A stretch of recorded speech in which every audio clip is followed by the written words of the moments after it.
Today there was a choice of Gospels, you might have noticed in the bulletin, and I chose to read the second one.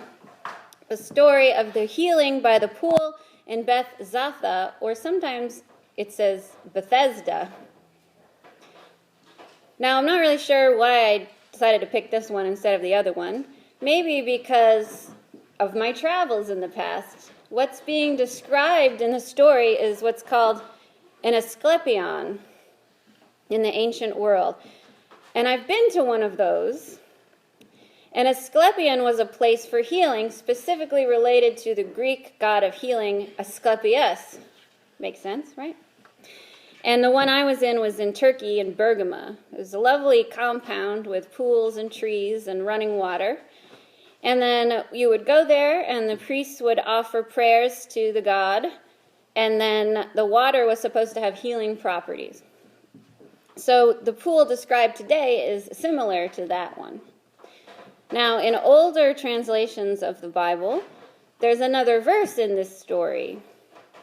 It was added in the Byzantine era, and then it was taken out again because it wasn't in the older texts, so they're trying to be purists, I suppose. But this extra verse was added by the scribes to explain exactly what's happening. So I'll read you the extra part. So it starts with, there are 5 porticos, and in these lay a multitude of invalids, blind, lame, and paralyzed, who waited for the stirring of the waters. For from time to time, an angel of the Lord would come down to the pool and stir up the waters. Whoever got into the pool first after the troubling of the waters was cured of whatever sickness he had. One man was there who had been ill for 38 years.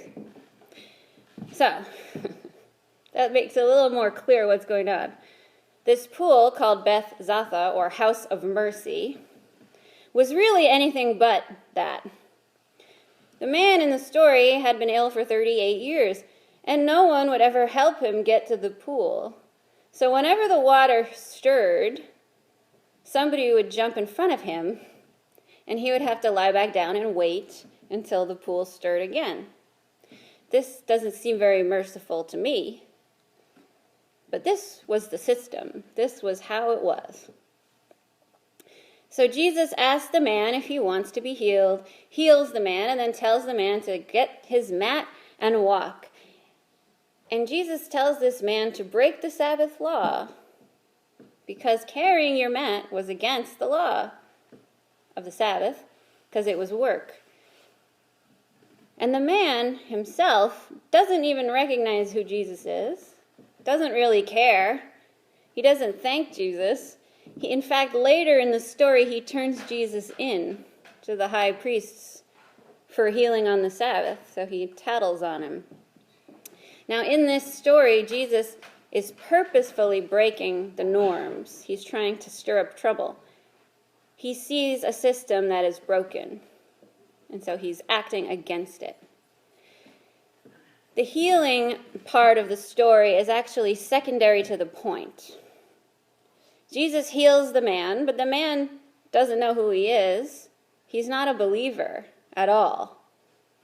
The theologian Elizabeth Johnson explains it. She says, "If ever we are tempted to think that God's healing depends on the quality or quantity of a person's faith, this passage offers a strong corrective." The man never even learns Jesus' name. Later in the story, he finds out Jesus' name and then uses it to turn him in. So the story isn't really about belief in Jesus or God or healing. It's about a broken system. Imagine being sick. We can all imagine being sick, having a broken leg or something, right? And then being told that what you have to do is go down to this pool and hang out until the water stirs, and then fight everyone else to get into the pool first so that you'll be healed. If you are very ill, someone who really needs that healing, you probably aren't going to get anywhere near the pool. Because someone less ill, somebody younger or faster, or with friends or servants to help them, will always beat you there.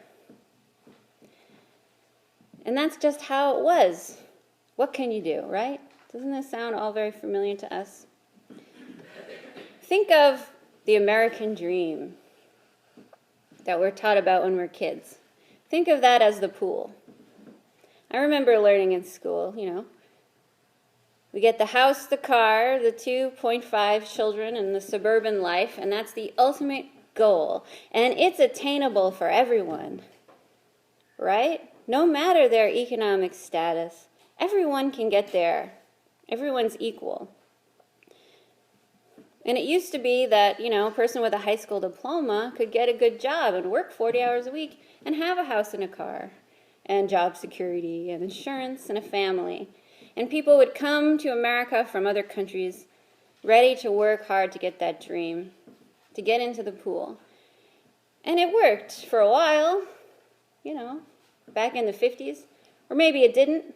I don't know. We always look back with rose-colored glasses, right? That's certainly not how it is now. We try to hold on to the idea that everyone has the same opportunities in life, but it's not true. Now, someone can work 3 jobs, 60 hours a week, and still not make enough money to pay for groceries. And then they get called lazy on TV if they try to get help. Now, you need a college degree to get any sort of job that will pay. But college prices only go up. And the loans that you get are predatory with high interest. Then the student has to work multiple jobs while they're in school, which is extremely difficult. And maybe they won't qualify for work study because they earn too much money. Finally, if they get to graduation, now saddled with this huge debt that holds them down. Then they have to find a job, multiple jobs maybe, still all the while trying to get to that pool. But then other people who grew up maybe with more advantages can run ahead and jump right into the pool, which is not a bad thing. I'm not saying that that's bad or wrong. The system is the problem. The problem is the student that gets to carry all that burden, the one who could never possibly make it to the pool, gets ignored. The whole system is designed to work against him or her, like the man in the story. And all the other invalids that were filling up all those porticos. Did they ever have a chance of actually getting healed? Jesus saw how this system was broken. The sick people didn't have a chance of ever making it to the water. Whether or not the water actually healed is another story that we could talk about another time. So Jesus heals the man, and in doing so he breaks the Sabbath, and then he draws attention to himself and to the injustice of the situation. We as followers of Christ are not supposed to ignore injustices and shrug them off as the way things are. Well, that's the way it is. We're supposed to change the way things are. Speak out against broken systems, whether you agree with me on this particular example that I'm using or not. Find something that you think is unjust and speak out against it to make things better, to make things more even. If we truly want to live a Christian life, we should act like Jesus. Love God. Love your neighbor as yourself. Those are the 2 easiest things to remember. If you can't remember anything else in the Bible, those 2. Love God and love your neighbor as yourself. Or maybe you could remember this quote from Micah. What does the Lord require of you? To seek justice, love mercy, and walk humbly with your God. In the name of the Father, the Son, and the Holy Spirit.